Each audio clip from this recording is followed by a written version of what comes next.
In Werewolf the Apocalypse, you play as the furries, I mean the Garu, werewolves that walk among man, wolf and spirit to fight the corrupting influence of the worm for Gaia and her creations. The Garu are the deadliest of predators on Earth, and they know it. And that ego means the Garu often find themselves social outcasts from human society.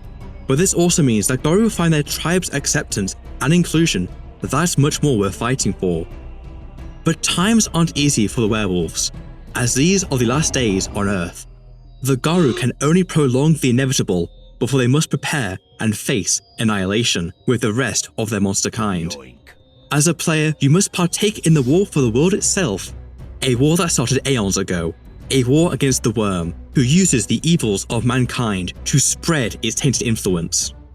Thankfully, you have the tools for the job. Near invisibility, extreme strength and speed, and the ability to blend in with both men and beasts.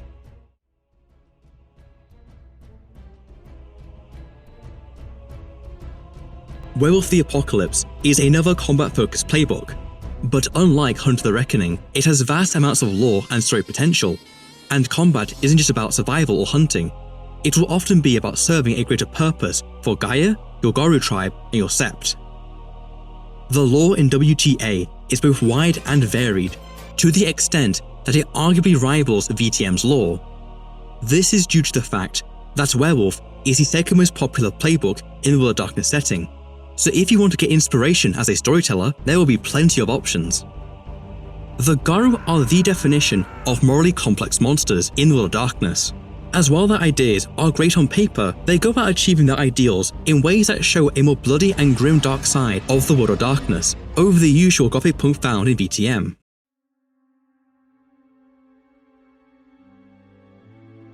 There are a lot of gameplay mechanics within WTA, to the point that if the storyteller and players don't learn extensively how to play beforehand, it is very easy to get lost during play, especially with how the powers, or as they're called in the playbook, the gifts are handled when playing a Thera.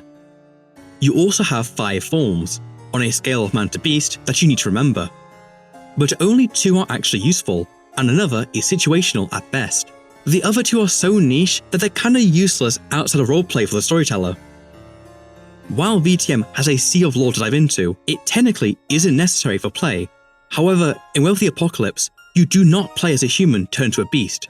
You play as a beast hiding among men, and so your character will be well versed in his tribe's history and the Garu perspective.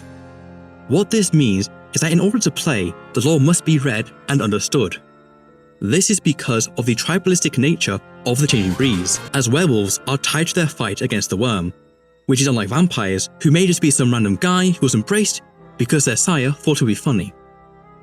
Then there's the aspect of werewolves basically being tree-hugging hippies, taken to the extreme. And that can be quite the turn-off for some people, especially if the storyteller leans too much into that aspect of the Garu without understanding the meta-critique the game is going for. The most obvious one being about how those same tree-hugging hippies, more often than not, cause damage to the very trees they supposedly love. Or more specifically, eco-terrorists and their counterparts, big corporations.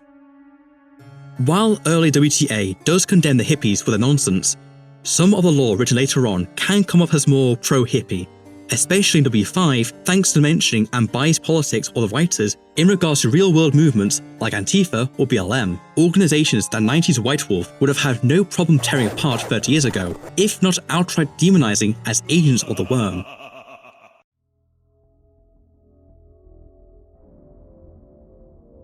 The most interesting part of what it means to be a changing breed is that, unlike vampires who can be anyone with a pulse, changing breeds are a whole host of races onto themselves. To put it simply, you're either born a furry or you're born normal. Speaking of furries, there's more to WTA than just werewolves, but the reason why they're the main focus is because werewolves are popular with the mainstream audiences. But unlike most who will just leave it there, the writers for World of Darkness decided to lean into that idea, which is why the Garu view themselves as the claws of Gaia. They act on this assumption so much that they genuinely all believe that they are the center of the story within the World of Darkness. This is reflected by the fact that werewolves are, arguably, the main contributors to why the world is the way it is.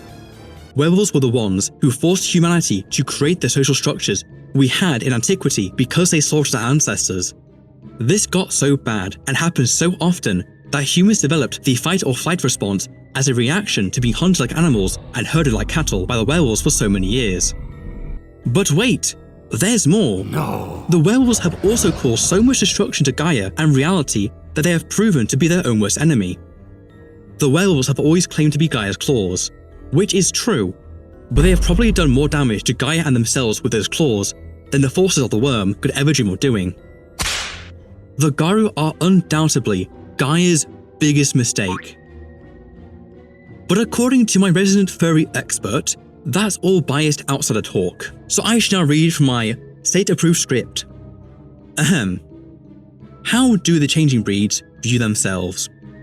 The changing breeds not only have a vast mythology, but also deep spirituality, as they are connected to the spirit world, and they use this connection to regularly commune with their ancestors.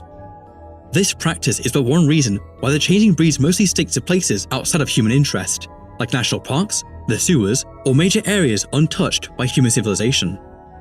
As stated before, you're either born a fairy, or you're born normal.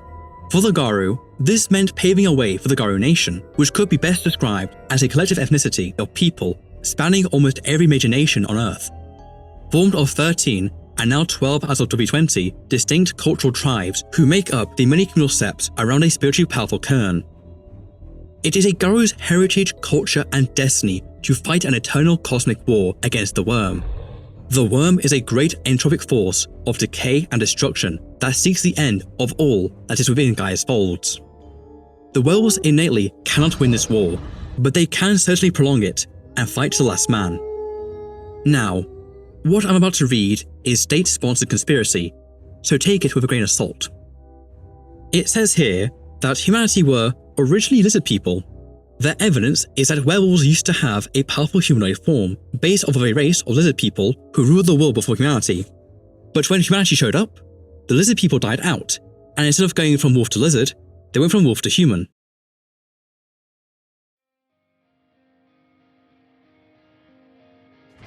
Do yourself a favor and never touch, let alone play, WTA 5th edition. Not only is it one of the worst editions of WTA, some could argue the worst official playbook ever published, it also bastardized all the previously established lore and plot points to the point of relevancy. If I were to teach someone how to effectively undermine previously established writing, I would first introduce them to Amazon's Rings of Power, followed by Amazon's Wheel of Time, and finally, I would introduce them to W5. W5 strips away the identity of many of the Garu tribes, making them generic husks of their former selves. Let's give an example. The Black Fury tribe were once proud Amazonian werewolves made up of only women. The original intent and stories of this tribe were very focused on the fact they were a tribe of misandrous women. Their own blind hatred and sexism towards men made interacting with other Garu tribes very tedious and dangerous. Then in came W5 to change the Black Furies completely. They are no longer Amazonian werewolf women who all came out of a furry's wet dream. No, now they're just another tribe. Their gimmick now being that they're men and women with Greek origins. Their ties to the legend of the Amazons are now barely a passing mention. Do you see the problem?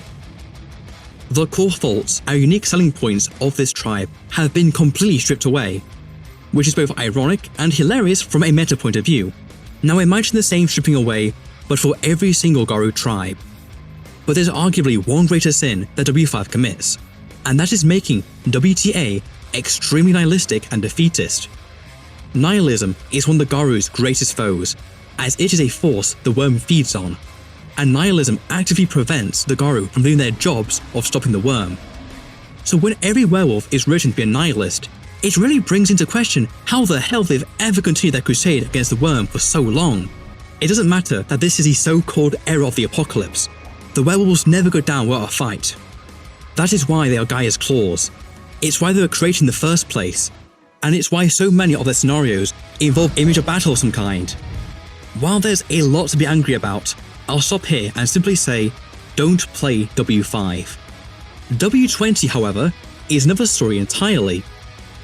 Thanks to someone within White Wolf having balls of steel, timelines of W20 and W5 are completely separate, with W20 continuing previous plot points and keeping the core concept of who the changing breeds are instead of discarding and retconning the fun out of them.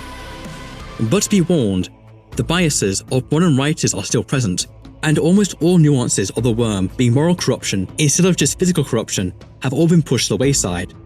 But that's a very small price to pay to not play W5. As you could guess, no one is really playing W5 unless it's been heavily modified to the original and better lore. However, if you want to play W20, there are plenty of people to go find, as it is the second most popular game line, only trailing behind BTM.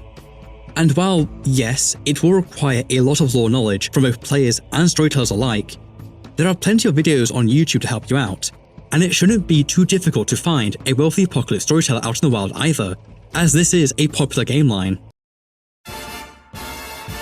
Yippee-yay!